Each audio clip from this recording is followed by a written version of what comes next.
दोस्तों, मैं हूं Arif Khan, crime exposure news group editor. और ये जो फौड़ा चला रहे हैं, ये है मुख्तार अब्बास नकवी, भारत सरकार के केंद्रीय मंत्री। चूँकि रामपुर इनकी कर्म भूमि रहा है, इसलिए रामपुर को नहीं भूले हैं। पर्यावरण दिवस पर भी ये रामपुर में मौजूद हैं और ये पर्यावरण दिवस पर एक पौधा लगा रहे हैं। इसके बाद में इन्होंने जनता को एक मैसेज भी दिया है। पर्यावरण की सुरक्षा और संरक्षण हम सभी की जिम्मेदारी है। पर्यावरण ही मानवता को और इंसानों को और पूरी दुनिया को, जो पूरी तरह तरह के संकट आ रहे हैं, तरह तरह की समस्या आ रही हैं, उनसे बचा सकते हैं। हमें वन वृक्षों की सुरक्षा करनी चाहिए, हमें पर्यावरण की सुरक्षा करना चाहिए। और जो प्रदूषण से के कारण आज अलग अलग तरह के संक्रमण मानवता को और इंसानियत को और पूरे विश्व को प्रभावित कर रहा है, पर्यावरण का संरक्षण और पर्यावरण की मजबूती के साथ सुरक्षा ही उसको जो है वो परास्त कर सकता है। विश्व पर्यावरण दिवस के अवसर पर सभी देशवासियों को, दुनिया के सभी लोगों को बहुत बहुत शुभकामनाएं, बहुत बहुत मुबारक। हमारे वैज्ञानिकों को भी समझने में, उसका अध्ययन करने में समय लगा, लेकिन एक साल के अंदर हमने इस देश में इस संक्रमण के खात्मे की सुविधाएं और संसाधन की पूरी व्यवस्था की है। और लगभग एक साल के अंदर हमने 2500 से ज़्यादा टेस्टिंग लैब, जहाँ पे एक भी टेस्टिंग लैब नहीं थी, तैयार करी। 35 करोड़ लोगों से ज़्यादा लोगों का टेस्ट हो चुका है और करोड़ों लोगों का टेस्ट प्रतिदिन देश भर में चल रहा है। औसतन 20 से 25 लाख लोगों का टेस्ट हर दिन होता है, जो कि अपने आप में किसी भी देश के लिए ये रिकॉर्ड है। 2 मेड इन इंडिया वैक्सीन है, उसके अलावा कुछ और वैक्सीन विदेशों की भी हमारे यहाँ आ गई हैं, वो भी वैक्सीनेशन का कार्यक्रम हो रहा है। आज मैं देख रहा हूँ कि जो कोरोना डेडिकेटेड बेड थे, हॉस्पिटल थे, वहाँ पर मरीजों की संख्या बहुत कम हुई है। आपने रामपुर में ही देखा होगा कि सिर्फ जो है वो 3 से 4% मरीज ही कोरोना से पीड़ित अस्पतालों में रहते हैं। उसके अलावा जो भी चीज़ें थी, अब ऑक्सीजन था, ऑक्सीजन की एक बहुत बड़ी शुरुआती दौर में किल्लत हुई। और हम कितनी जो मेडिकल ऑक्सीजन होती है, जो बिल्डिंग में ऑक्सीजन इस्तेमाल हो रही है, जो और इंडस्ट्रीज में इस्तेमाल हो रही है, और मेडिकल ऑक्सीजन में फ़र्क है। 900 मैट्रिक टन मेडिकल ऑक्सीजन पूरे देश के लिए बनती थी। इन एक महीने के अंदर सरकार, समाज, हमारे वैज्ञानिक, सभी लोगों ने मिल करके उस 900 मैट्रिक टन मेडिकल ऑक्सीजन के उत्पादन को 9000 मैट्रिक टन बना दिया। और आज देश में कहीं पर मेडिकल ऑक्सीजन की कोई बड़ी दिक्कत और परेशानी नहीं है। उसी तरह से आपने जैसे जानते हैं कि 80 करोड़ लोगों को मुफ्त अनाज वितरित किया जा रहा है, पिछले 1 साल से किया जा रहा है, ताकि किसी को तंगी की वजह से परेशानी ना हो इस संकट के काल में। आपको याद होगा, आप सबने पढ़ा होगा, हमने भी पढ़ा है कि जब 1918 में स्पेनिश फ्लू आया था, जो कोरोना से भी खतरनाक था, कोरोना की तरह था, 100 साल पहले। उसमें हमारे देश की आबादी थी 30 करोड़। 30 करोड़ में पाकिस्तान भी था, बांग्लादेश भी था। उस 30 करोड़ में 2 करोड़ लोगों की दुर्भाग्यपूर्ण मृत्यु हो गई उस स्पेनिश फ्लू या उस समय के कोरोना में। आज हमारे देश में संक्रमण की संख्या दुनिया के तमाम देशों से, और उसके अलावा जिन लोगों ने दुर्भाग्यपूर्ण तरीके और अफसोसनाक हमने खोया है, उनकी भी संख्या बहुत कम है। और ये बिल्कुल ज़ीरो करना है, इस संकल्प के साथ हम काम कर रहे हैं। मुझे पिछली बार भी हज नहीं हुआ, आप जानते हैं, कोरोना के कारण। इस बार अभी तक कोई भी कम्युनिकेशन या कोई भी बायलैटरल एग्रीमेंट नहीं हुआ है, इसलिए जो भी उनका निर्णय होगा हम उनके साथ जाएंगे। 50 दिन रहेगा। हमने अपनी तैयारी पूरी करी हुई है, एप्लीकेशन ले ली है। आपको मालूम है कि हमारी प्रक्रिया भी चल रही है, लेकिन ये बात सही है कि अब तक हम हज की चीज़ें हैं और भी सारे प्रोसेस हैं, वो कर देते थे। आपका सिर्फ भी नहीं देगा? नहीं, वो तो बायलेटरल एग्रीमेंट अभी तो वहाँ पर जो है वो थोड़ा उनके यहाँ भी थोड़ा कोविड का सभी लोग पूरी दुनिया से बाहर निकले, इसकी हमारी कोशिश है। उसके साथ ही हमने 16 ऐसे हज हाउसेज हैं जिनको हमने कोविड केयर सेंटर के रूप में परिवर्तित किया। उत्तर प्रदेश का हज हाउस है जो उसको खुद मुख्यमंत्री श्री योगी आदित्यनाथ जी ने, हमारे रक्षा मंत्री श्री राजनाथ सिंह जी ने उसका उद्घाटन किया। इसके अलावा जो अजमेर शरीफ है उसकी जो दरगाह में कायड़ विश्राम स्थली है 150 बीघे के अंदर, वो वहाँ पर भी जो है वो कोरोना केयर सेंटर चल रहा है।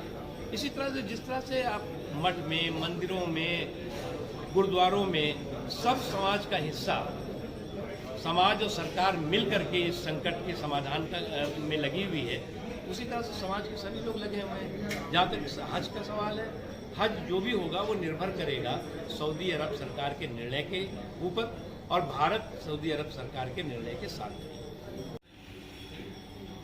MSP मिनिमम सपोर्ट प्राइस, इसको लेकर के काफ़ी चर्चा भी और काफ़ी विवाद भी कुछ लोगों के द्वारा अपने निहित स्वार्थों के चलते किया गया। लेकिन श्री नरेंद्र मोदी जी के नेतृत्व वाली सरकार में MSP मिनिमम सपोर्ट प्राइस नहीं बल्कि मैक्सिमम सपोर्ट प्राइस साबित हुआ है। न्यूनतम समर्थन मूल्य नहीं बल्कि अधिकतम समर्थन मूल्य साबित हुआ है। और इसके प्रमाण के तौर से के रूप में जो इस मोदी सरकार के कार्यकाल के दौरान और उससे पहले गेहूं की, धान की जो खरीदारी हुई है वो रिकॉर्ड खरीदारी हुई है।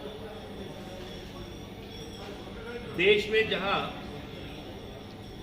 2009 से लेकर के और 2014 तक 24,095 लाख मैट्रिक टन की खरीदारी हुई थी।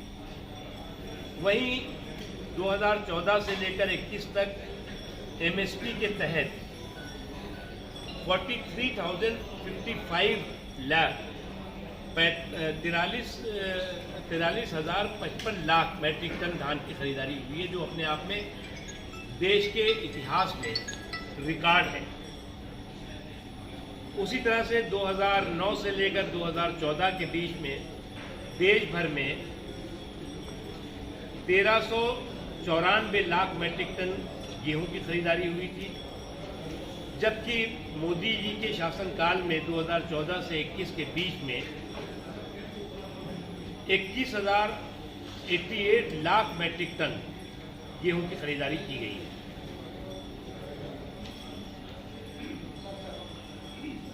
वहीं जो है वो, ये मैं आपको नोट भी दे दूंगा, वहीं पर जो है वो 2021 में देश भर में 80,936 करोड़ रुपए की गेहूं की खरीदारी हुई है। और 2020 और 21 में देश भर में 1,50,370 करोड़ रुपए धन की खरीदारी MSP के तहत धान की गई है। और ये सारी चीजें जो है वो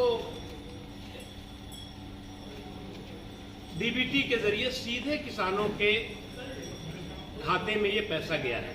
ये मैं इसलिए कह रहा हूं कि एक बहुत बड़ी उपलब्धि के रूप में केंद्र की नरेंद्र मोदी जी की सरकार और उत्तर प्रदेश में योगी आदित्यनाथ जी के नेतृत्व में जो सरकार काम कर रही है, वो गांव, गरीब, किसान, कमजोर तबकों के प्रति मजबूत और समर्पित भाव से काम कर रही है। ये इसका एक प्रमाण है। उसी प्रकार से केवल ये मैंने आपको पूरे देश भर का बताया, उत्तर प्रदेश का भी मेरे पास जो आंकड़ा है उसमें उत्तर प्रदेश में MSP के तहत 2014 से लेकर के और 2021 तक कुल 246 लाख मैट्रिक टन गेहूं की खरीदारी हुई है। वहीं 2014 से लेकर 2021 के बीच में 255 लाख मैट्रिक टन खरीदारी धान की हुई है। ये अपने आप में एक अभी तक का देश के, जब से देश में खरीदारी हो रही होगी तब का रिकॉर्ड है। एक भ्रम का माहौल, गुमराह करने वाला माहौल किसानों को लेकर पैदा किया गया। हम अन्नदाताओं को नतमस्तक होकर के सलाम करते हैं कि तमाम गुमराही गैंग के गुमराह करने वाले षड्यंत्रों और साजिशों को परास्त करते हुए उन्होंने रिकॉर्ड खाद्यान्नों का उत्पादन भी किया और उनको भरपूर, मैंने जैसा कहा कि जो न्यूनतम समर्थन मूल्य था वो अधिकतम समर्थन मूल्य के रूप में मोदी सरकार के कार्यकाल में साबित हुआ है। जो लोग किसानों को लेकर के एक भ्रम का माहौल पैदा करते थे कि साहब एमएसपी खत्म हो जाएगी, एमएसपी खत्म होने की बात करने वाले लोगों को इस बात का अच्छी तरह एहसास है कि लगातार मोदी सरकार ने हर साल रिकॉर्ड एमएसपी की बढ़ोतरी की है, मंडियों की सुरक्षा की व्यवस्था की है और कृषि प्रधान देश को कृषक प्रधान देश बनाने के संकल्प के साथ काम किया है।